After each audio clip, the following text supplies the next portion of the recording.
नमस्कार दोस्तों, परमा एजुकेशन की यूट्यूब चैनल पे आप सभी भाई बहनों का स्वागत करते हैं। आज देखिए यहाँ पे बात करेंगे पर्यावरण, बाल विकास और इंग्लिश के महत्वपूर्ण प्रश्नों पे जो लिए गए हैं यहाँ पे अवलोकन से पर्यावरण में, और यहाँ पे विकलांग बालकों की कठिनाई से बाल विकास में, और बालकों का विकास किस प्रकार से होता है इंग्लिश में। इन सभी प्रश्नों को यहाँ पे समाहित किया गया है। इंग्लिश का प्रश्न 15 से 20 तक होगा, याद रखिएगा 15 से 20 तक होगा। लास्ट में उसे करेंगे इंग्लिश के प्रश्न को, क्योंकि सभी बच्चों को या भाई बहनों को एक साथ लेके चलना है ताकि किसी का भी छूटने न पाए। और आगे बढ़ने से पहले बता दें कि जिन भाई बहनों ने अभी तक हमारे चैनल को सब्सक्राइब नहीं किया है तो पहले जाके परमा एजुकेशन चैनल को सब्सक्राइब करिए, साथ ही घंटे का बटन जरूर दबाएं ताकि जैसे ही लाइव आ जाए आप लोगों के पास एक नोटिफिकेशन पहुंच जाए। चलिए शुरू करते हैं। यहाँ पे पहले प्रश्न से देख लेते हैं। पहला प्रश्न क्या कर रहा है, देखिए प्रश्न जो टारगेट है वो 20 से थोड़ा जल्दी जल्दी प्रश्नों को हम लोग करेंगे, और आप लोगों का टारगेट जो है 18 प्लस रहेगा।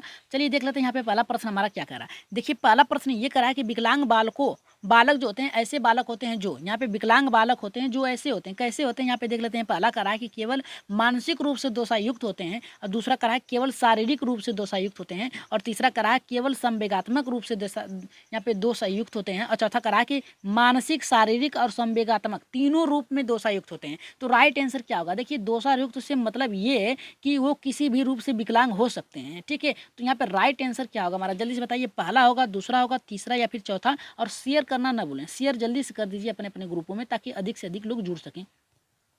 देखिए इसका राइट आंसर जो जाएगा हमारा चौथे के साथ जाएगा। जो विकलांग बालकों की बात किया है यहाँ पे, देखिए ना तो शरीर के किसी भी अंग की बात किया है, यहाँ पे केवल विकलांग बालकों की बात किया है। तो विकलांग बालक कैसे भी हो सकते हैं, मानसिक रूप से भी हो सकते हैं, शारीरिक रूप से हो सकते हैं, और यहाँ पे संवेगात्मक रूप से भी हो सकते हैं। तो राइट आंसर जो गया था हमारा चौथे के साथ गया था। चलिए आगे बढ़ते हैं अपने यहाँ पे दूसरे प्रश्न पे, देख लेते हैं दूसरा प्रश्न यहाँ पे हमारा क्या कर रहा है।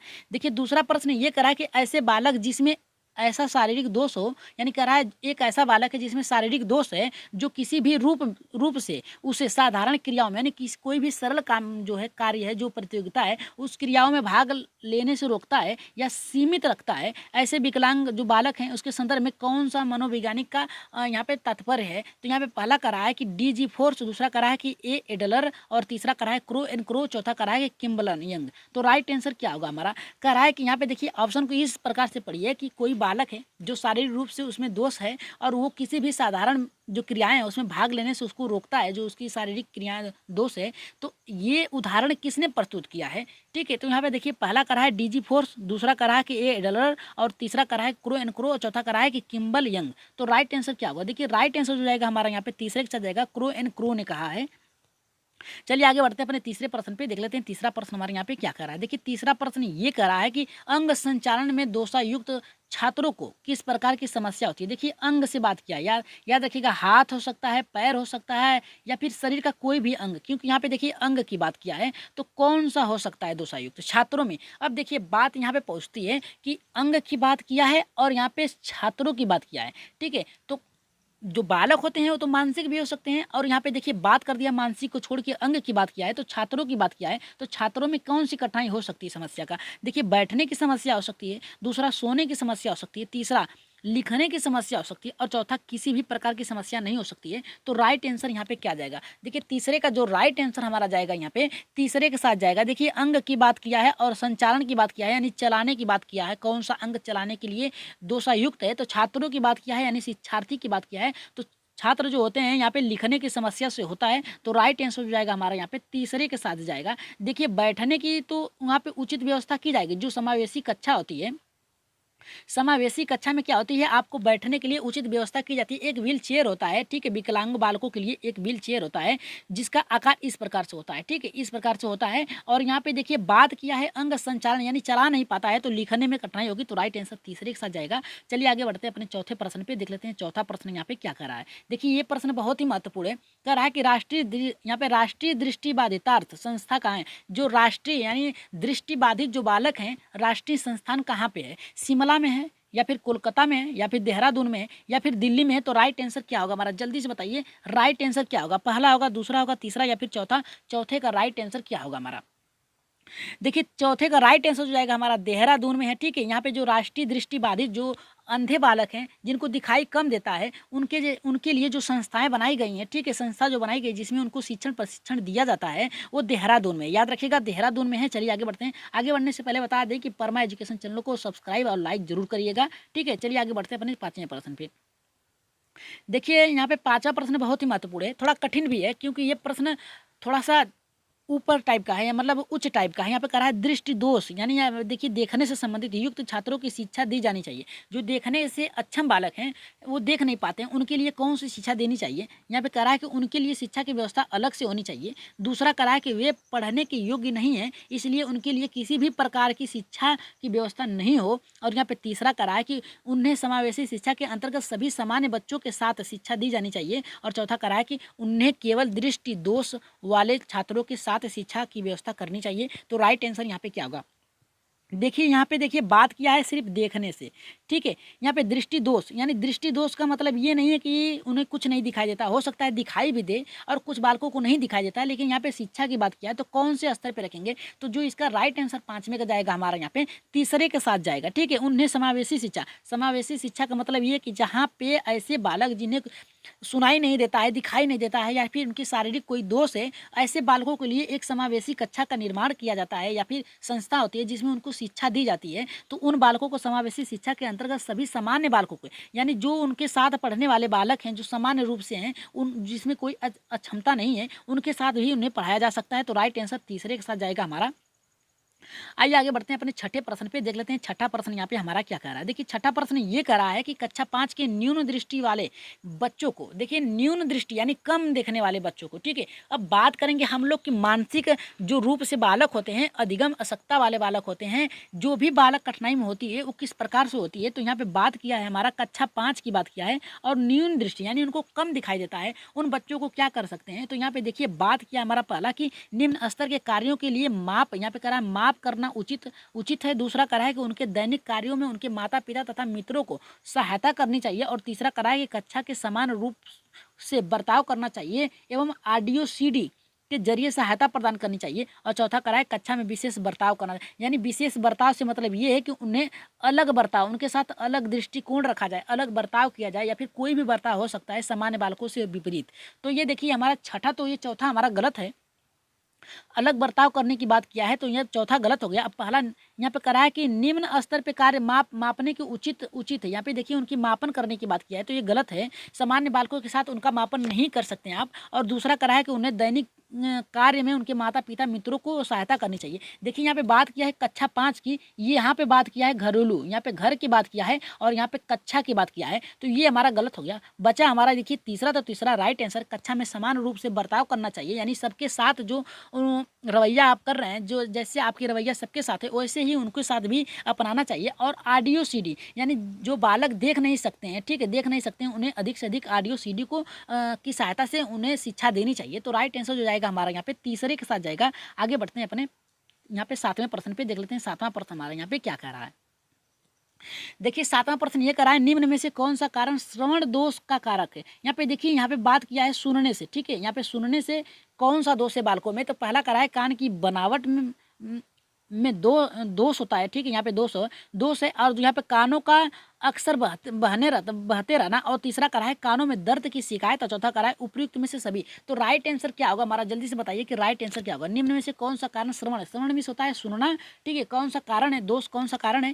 कान, यहाँ पे करा है कान की बनावट, कानों का अक्सर बहते रखना। और यहाँ पे तीसरा करा है कि कानों में दर्द की शिकायत रखना। और चौथा करा है कि उपयुक्त सभी। तो राइट आंसर हमारा 7वें का क्या होगा? देखिए 7वें का राइट आंसर जाएगा हमारा चौथे के साथ जाएगा। कान की बनावट के अनुसार, जैसे किसी बालक का देखते हैं कि कान जो होता है थोड़ा सा रहता है, कुछ रहता ही नहीं है, बिंदी रहता है, ठीक है। और कुछ लोगों का क्या होता है कि कान की बनावट थोड़ा टेढ़ी होती है, जिसके कारण जो छिद्र है कान में उसकी जो सीधे होती है, यहाँ पे देखिए इस प्रकार से होती है, तो वो यहाँ पे कान की बनावट के अनुसार वो क्या करता है, ढक जाता है। तो ये भी हो सकता है कान का यहाँ पे दर्द रहने के कारण ये भी कान में कुछ तकलीफ है, इसके कारण भी उन्हें सुनाई नहीं दे सकता है। तो राइट आंसर चौथे के साथ जाएगा। चलिए आगे बढ़ते हैं अपने 8वें प्रश्न पे, देख लेते हैं 8वां प्रश्न यहाँ पे क्या करा है। और बता दें हर बार की तरह इस बार भी कहते हैं कि जिन भाई बहनों ने अभी तक सब्सक्राइब नहीं किया, तो यहाँ पे देखिए यहाँ पे लोगो लगा है परमा एजुकेशन चैनल का, उसे जाके सब्सक्राइब कर लीजिएगा जाके यूट्यूब चैनल में। और यहाँ पे बात करा है मानसिक रूप से विकलांग बालकों की पहचान होती है। देखिए जो मानसिक रूप से विकलांग बालक है, यहाँ पे देखिए हर स्तर के बालक को रखा गया है। शारीरिक से भी रखा गया था, फिर इसके बाद शारीरिक से मतलब यहाँ पे अंगों से रखा गया था, फिर इसके बाद उनके कार्य करने की क्षमता पे रखा गया था। लेकिन अब यहाँ पे बात किया है कि मानसिक रूप से विकलांग बालक जो हैं उनकी पहचान किस प्रकार से होती है। तो यहाँ पे पहला करा है कि बुद्धि लब्धि का तीव्र होना, और यहाँ पे दूसरा करा है पढ़ाई में मजबूत होना, और यहाँ पे तीसरा करा है उच्च श्रवण वाले, और चौथा करा है बुद्धि लब्धि का कम होना। तो राइट आंसर यहाँ पे क्या होगा, ये देखिए थोड़ा सा कठिन है। यहाँ पे बात क्या है, तीनों चारों जो ऑप्शन है एकदम सटीक लग रहे हैं, लेकिन यहाँ पे देखिए बात क्या है मानसिक की, तो मानसिक की हमारा 8वें का राइट आंसर क्या होगा। देखिए 8वां जो राइट आंसर होगा हमारा यहाँ पे चौथे के साथ होगा, बुद्धि लब्धि का तीव्र होना, ये तो उच्च श्रेणी वाले बालक आ गया, तो मानसिक रूप से जो विकलांग वाले में नहीं शामिल होगा। पढ़ाई में मजबूत होना ये भी आ जाएगा, उच्च श्रवण शक्ति वाले भी आ जाएंगे, तो ये भी हमारा सही होगा। बचा हमारा देखिए जो मानसिक विकार वाले बालक होते हैं वो पढ़ने लिखने में थोड़े उनकी कमजोर होते हैं, तो राइट आंसर हो जाएगा हमारा यहाँ पे चौथे के साथ जाएगा।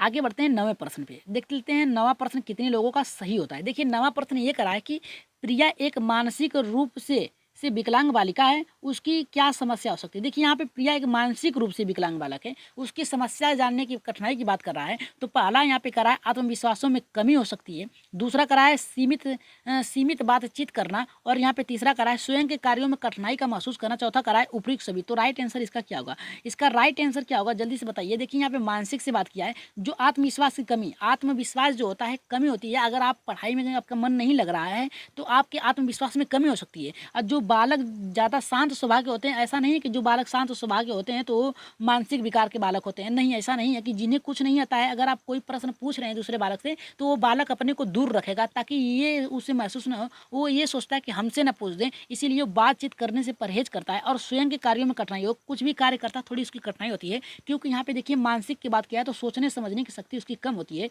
तो राइट आंसर हो जाएगा हमारा यहाँ पे चौथे के साथ जाएगा। चलिए आगे बढ़ते हैं 10वें प्रश्न पे, देख लेते हैं 10वां प्रश्न हमारा यहाँ पे कितने लोगों का सही होता है। देखिए 10वां प्रश्न ये करा है हमारा कि शारीरिक मानसिक रूप से विकलांग बालकों की शिक्षा की व्यवस्था के बारे में दिए गए कथनों में से क्या सही है। यहाँ पे देखिए सही की बात किया है, यानी हमें इसमें से गलत प्रश्नों को छांटना है और सही प्रश्नों को ढूंढना है। तो राइट आंसर क्या होगा, देखिए पहला करा है कि विकलांगता दूर करने के लिए केवल अध्यापक की भूमिका अधिक होती है। देखिए विकलांगता दूर करने के लिए अध्यापक, माता पिता, परिवार, भाई बहन, दोस्त और डॉक्टर सबकी जरूरत पड़ती है, तो ये पहला हमारा गलत हो गया। यहाँ पे सही की बात किया है। तो अब देखिए दूसरा करा है कि विकलांगता दूर करने में केवल माता पिता, देखिए माता पिता नहीं सबकी सहभागिता की आवश्यकता होती है। और तीसरा करा है कि विकलांगता समय के साथ समय के साथ नहीं ठीक सकती, जब तक आप उसका उपचार नहीं कराएंगे तब तक वो ठीक नहीं हो सकता है। तो हमारा देखिए तीसरा भी गलत हो गया। अब देखिए सही की बात किया है तो हमारा एक ऑप्शन सही है, चौथा हमारा सही है। विकलांगता दूर करने के में अध्यापक, माता पिता एवं अभिभावकों की प्रमुख भूमिका होनी चाहिए। तो राइट आंसर जो गया था हमारा यहाँ पे चौथे के साथ गया था। चलिए आगे बढ़ते हैं अपने अब यहाँ पे पर्यावरण के प्रश्नों पे। अभी तक हमने बाल विकास से जितने भी अक्षम बालक की समस्याएं थी उसे खत्म कर लिया। अब हम बात करेंगे यहाँ पे अपने 11वें और यहाँ पे बात करेंगे पर्यावरण के प्रश्नों पे। देख लेते हैं पर्यावरण का प्रश्न कितने लोगों का सही होता है। यदि हम पक्षियों का अवलोकन करते हैं तो हम यह चाहते हैं कि अधिकांश बच्चे अपनी गर्दन, ठीक है, यहाँ पे अधिकांश बच्चे अपनी गर्दन अत्यधिक हिलाते हैं, ठीक है।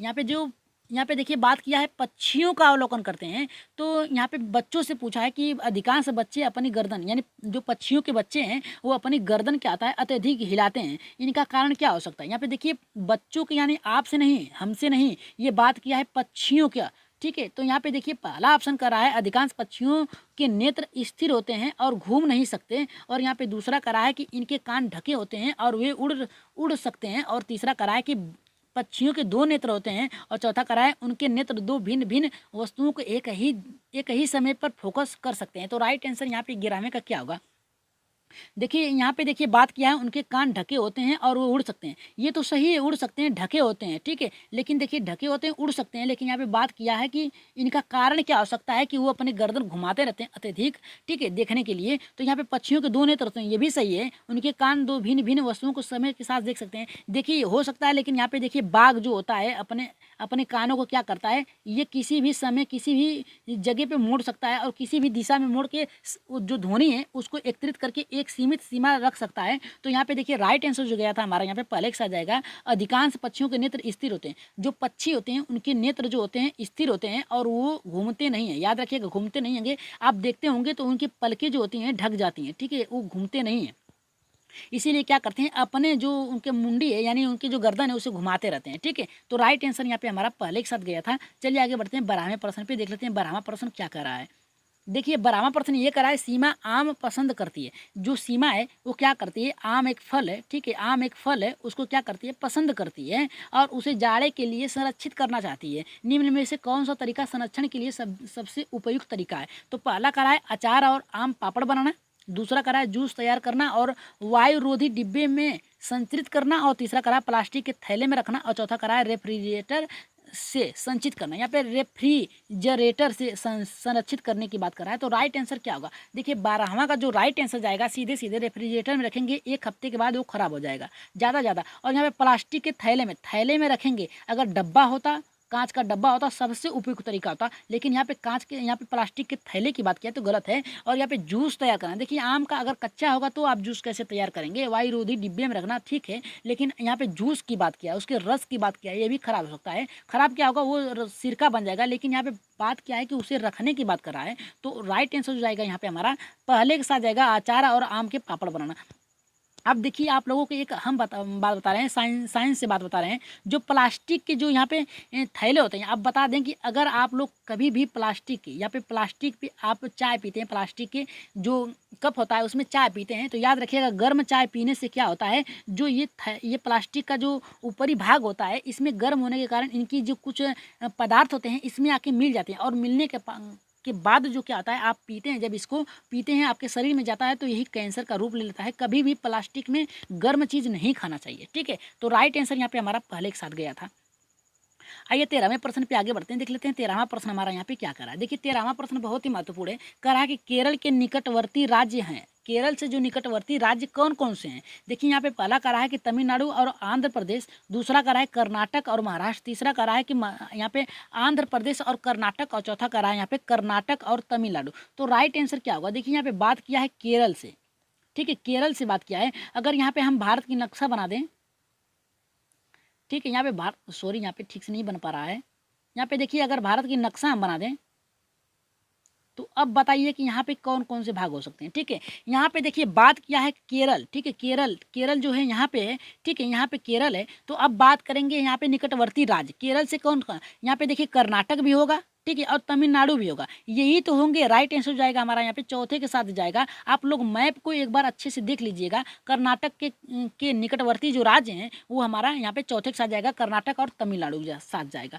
चलिए आगे बढ़ते हैं, अपन यहाँ पे 14वें प्रश्न पे देख लेते हैं। 14वां प्रश्न यहाँ पे क्या करा है, ये प्रश्न कराया जा चुका है तो इसे छोड़िएगा मत। देखिए यहाँ पे कह रहा है कि निम्नलिखित में से हमारे देश के किस राज्य के अधिकतर लोग नारियल के तेल में पकी हुई समुद्री मछली खाना पसंद करते हैं। तो राइट आंसर हमारा यहाँ पे किया जाएगा। देखिए पहला होगा, दूसरा होगा, तीसरा होगा या फिर चौथा होगा। यहाँ पे मिजोरम की बात किया है, गोवा की बात किया है, जम्मू कश्मीर या फिर बिहार की। तो राइट आंसर क्या होगा? देखिए नारियल की बात किया है कि नारियल के तेल में पकी हुई समुद्री मछली को खाते हैं। अब आप ये बताइए कि समुद्र के किनारे कौन सा राज्य है, ठीक है, कौन सा राज्य है? जम्मू कश्मीर है? नहीं है।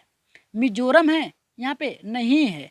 यहाँ पे बिहार है? नहीं है। अब बचा हमारा क्या? गोवा बचा। तो गोवा हमारा राइट आंसर होगा, ठीक है, समुद्र के किनारे है और यहाँ पे राइट आंसर जाएगा हमारा यहाँ पे गोवा के साथ जाएगा। आइए पर्यावरण के अंतिम प्रश्न पे पहुँचते हैं।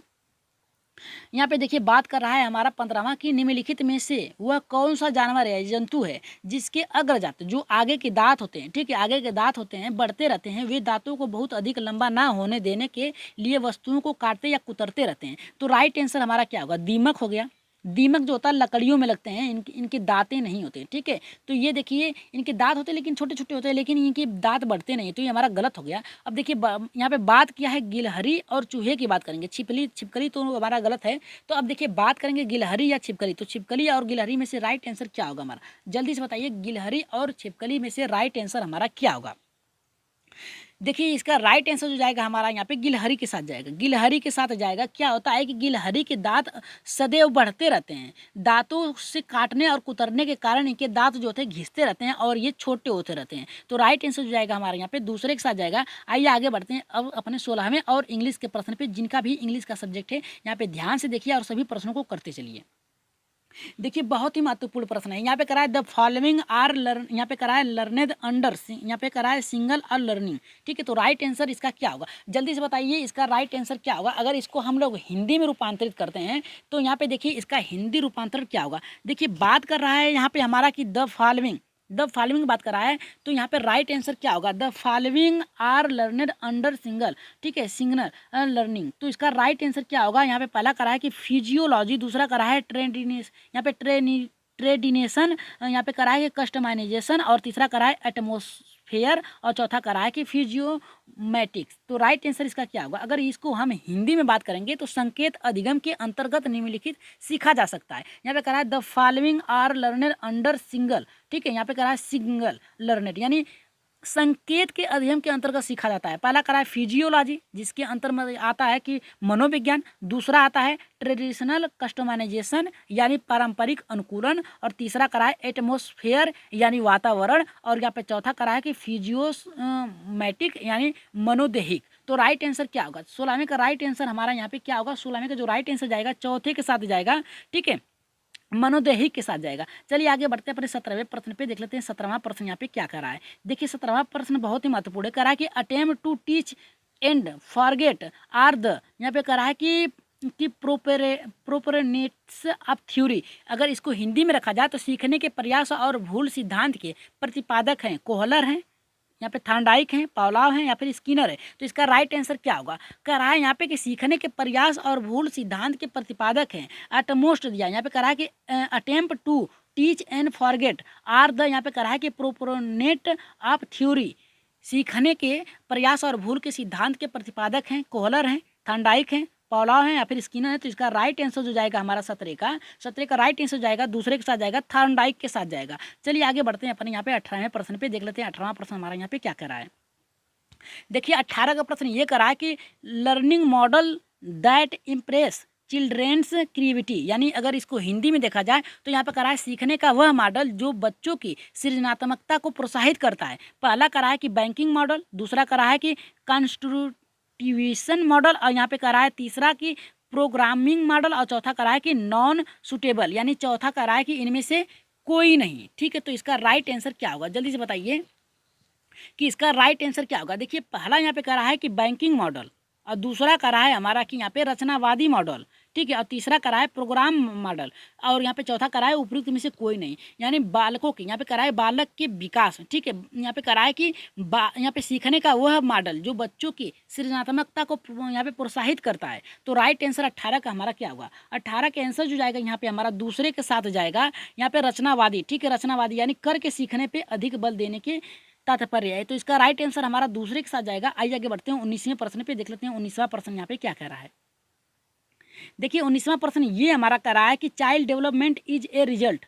यहाँ पे कह रहा है child development is the result. पहला कह रहा है कि यहाँ पे कह रहा है कि हेरिडिटी, दूसरा कह रहा है एटमोस्फेयर, और तीसरा कह रहा है कि inheritance and the internal process of the environment, और यहाँ पे चौथा करा है कि आप इकोनॉमिक फैक्टर, यहाँ फैक्टर। तो राइट आंसर क्या होगा हमारा? देखिए यहाँ पे करा है child development is the result. अगर इसको हम हिंदी में रखेंगे तो बालक का विकास परिणाम है। बालक का विकास परिणाम है, किसका परिणाम है? पहला यहाँ पे करा है कि हेरिडिटी यानी उसका वंशानुक्रम, और यहाँ पे दूसरा करा है एटमोस्फेयर यानी वातावरण का, और तीसरा करा है कि inheritance and the internal process of the environment, यानी इसका मतलब यह है कि वंशानुकरण तथा वातावरण की अंत प्रक्रिया का, और यहाँ पे करा है कि ऑफ इकोनॉमिक फैक्टर, यानी इसका मतलब यह है कि आर्थिक कारकों का। तो राइट आंसर यहाँ पे क्या होगा? यहाँ पे देखिए पहला करा है हमारा कि वंशानुक्रम का है, दूसरा करा है कि वातावरण का है, तीसरा करा है कि यहाँ पे करा है तीसरा कि वातावरण और वंशानुक्रम, ठीक है, कि अंत प्रक्रिया का, और चौथा करा है कि यहाँ पे आर्थिक कारकों का। तो राइट आंसर क्या होगा हमारा? जल्दी से बताइए राइट आंसर 19 का क्या होगा? राइट आंसर जो जाएगा यहाँ पे हमारा दूसरे के साथ जाएगा। याद रखिएगा दूसरे के साथ जाएगा, वातावरण से जाएगा। जो बालक का विकास निर्भर करता है, किस पे निर्भर करता है? उसके वातावरण पे निर्भर करता है, ठीक है। तो राइट आंसर हमारा दूसरा होगा।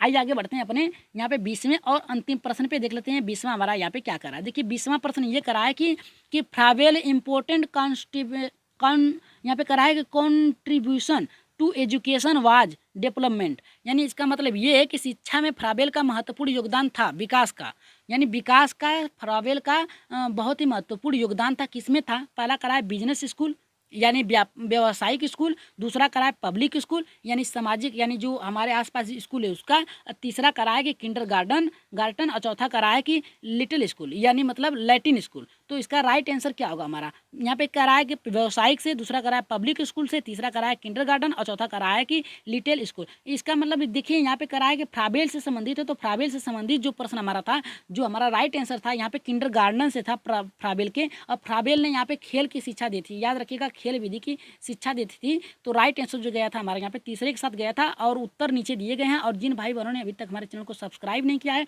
तो पहले परमा एजुकेशन चैनल को पहले जाके सब्सक्राइब करिए, साथ ही बेल आइकन का बटन जरूर दबाएं, ताकि जैसे ही लाइव आ जाए आप लोगों के पास एक नोटिफिकेशन पहुंच जाए। तो आज के प्रश्न कैसे लगे एक बार कमेंट बॉक्स में जरूर दीजिएगा, और शेयर जरूर कर दीजिएगा, शेयर जरूर कर दीजिएगा, क्योंकि एक शेयर बहुत ही महत्वपूर्ण योगदान रखता है हमारे लिए।